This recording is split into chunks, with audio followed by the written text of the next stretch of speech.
A bigger question than this is, if you truly did whatever you can to try to find the truth and you still don't believe in Islam after researching it, why should you go to hell? You did your very best, and that's what I did. I did my best. There is honestly no good answer or no easy answer to why God would allow suffering in the world. Why would he allow unnecessary suffering? For example, a deer dying in a forest fire where there's no benefit for anyone to be suffering, there's no benefit for the deer to die and suffer, yet the deer dies. Why does God allow that? Why does God allow any suffering? Is he unable to stop it? Does he not know about it, or does he not care? Whatever the case, he's either not good or he's impotent. And why should I leave your religion alone when it doesn't leave us alone? If it left us alone, we would leave it alone. But it gets into our lives. It meddles with our lives, so no, we won't leave it alone.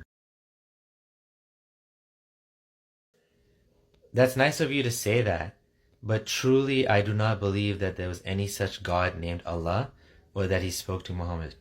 I've been an atheist now for 5 years, and let me tell you, day by day, I feel more and more certain that Islam is false. I truly believe that Islam is completely man-made. And the more I study about science, the more I study about history, geography, everything, cosmology, it all fits in so beautifully together, evolution. Without Islam doesn't make sense. Exactly. We have decades of evidence that shows that beating kids doesn't lead to long-lasting, permanent good effects. It actually harms children and doesn't create the type of change that you want to see in them.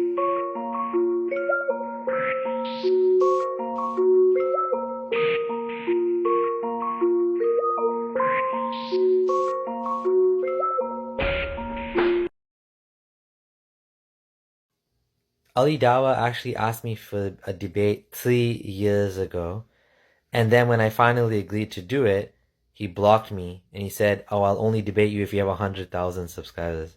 I don't know what he's on. I was very much into Islam in every aspect of my life. I used to avoid working for banks. I didn't used to listen to music, put my kids in Islamic school. I went for Umrah, I prayed 5 times a day. All of that for Islam. You can see my full story on my blog. I'm going after Islam because I think Islam has a lot of bad ideas in it, and it's bad for humanity, and it's bad for the world. And I think we can all do a lot better without religion in our lives. That is why I go after Islam. I don't know which Hindu nationalists you think I'm friends with. I can't think of any myself.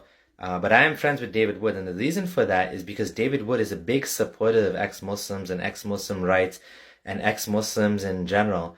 As well, he has actually gone and actually defended Muslims multiple times. For example, he recently uploaded a video about love jihad where he said this whole thing is overblown. He also has recently supported the Chinese Uyghur Muslims, the Chinese Uyghur Muslims, and defended them and said that China should not be treating them that way. So I have no problem, working with him on a common cause because we both don't like Islam. I have no problem with that. Even if I disagree with him on Christianity, and I have no problem saying that, and I've told him, and we've discussed this several times, that I don't believe Christianity is true, and he knows that I'm an atheist, but still willing to work with me, so I have no problem working with him. Be the change you want to be in the world. Make an impact. Speak about things that matter to you. This matters to me. That's why I talk about it. And it has an impact, and I don't want anyone else to go through what I went through. You are completely wrong about this. The letter for letter, dot for dot narrative has been completely ripped apart now, even by Muslim scholars.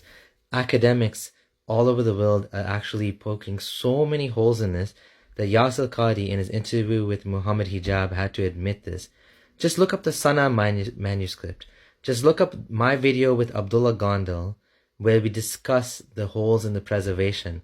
He gives multiple examples from the Sana manuscript, other palimpsests as well. Look it up for yourself. You'll see that the Quran has not been preserved like Muslim scholars told you it has.